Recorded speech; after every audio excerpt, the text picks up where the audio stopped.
درود به شما همجویان ارجمند. واقعا بیاید اکنون به بحث زردشت خاتمه گذاریم. طولی هفته طوری که گفتم اونقدر گناه های من رو گرفتید که بسیاری جاهل بچه ها حقارت کردن، تحقیر کردن، تهدید کردن، ولی اکثر کلی اونها نفهمیدن که برای چه حقارت کردن، چون از روی آوازه ها مردم ما نه میخوانن، تقریبا بعضیشون نه گوش میکنن.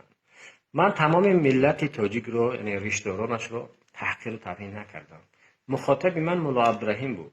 اگر باز یک بار دیگر همین مولا عبدالرحیم اگر زردوشت رو، اگر گذشتگان ما رو حقارت کرد، باز یک بار دیگر پخماق ریشش میگوید. و یک چیز رو به خاطر بگیرید، وقتی که ما و شما، خواه مولا عبدالرحیم، خواه حاجی فلانی، مخدومی فلانی، امام فلانی، وقتی که شما گذشتگان رو حقارت میدهید، تن با ملت تاجیک خود میکنید. مثلا ببینید که گذشتگان عرب، قوم قریش، مثلا گذشتگان حضرت محمد هم غیر دین بودن، بت پرست بودن.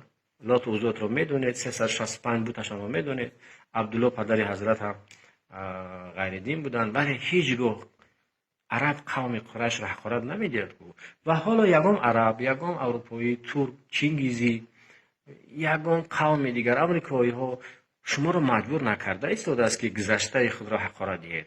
وقتی که شما میگویید که زردوشت گذشتگان ما یعنی نکاح محارم داشتن، با دخترش ازدواج میکرد، برادر با خواهر، مادر با پسرش، یعنی خودتان را شما حرامزاده اعلان کرده ایستاده اید. عیب بست در مقیاس بین المللی که یعنی 1000 سال قبل ما هممون ولد زنا بودیم، از خون حرام بودیم، یعنی که از خون همدیگر بودیم. این دروغ از هر دولتی که دولت دیگر رو غصب میکنن. وقتی که عرب ها مثلا فارس رو غصب کردن، اولین کاری که این دولت غاصب میکنه دین رو نابود میکنه و تهمت نامه های زیاد مجاهدین علیه دین زردشتی کردن. این گپی 1400 سال پیش است. چرا امروز مثلا این حاجی دامله های بی سوادی ما سری زبان کرده ایستادن و ما رو شرمسار و شرمنده میکنن؟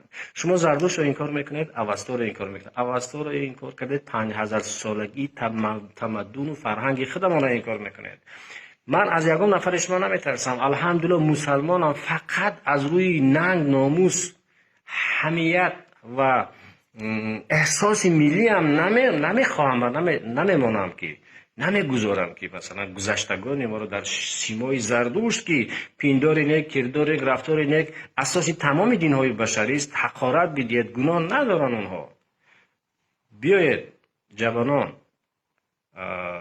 نفرانی که چند وقت آخر تهدید و تحقیر و حتی با حکم قتل مرا مثلا پیشنهاد کرده، دنیا بی‌صاحب نیست، الکی من به مقامات مراجعت نمودم. 3-4 نفرتان در خود تاجیکستان بودن. اکنون با بعد 2 روز بزانو میزنید، خواهش میکنید، محبس میشینید. دنیا بی‌صاحب نیست. آداب معاشرت را یاد بگیرید برادر ارجمند.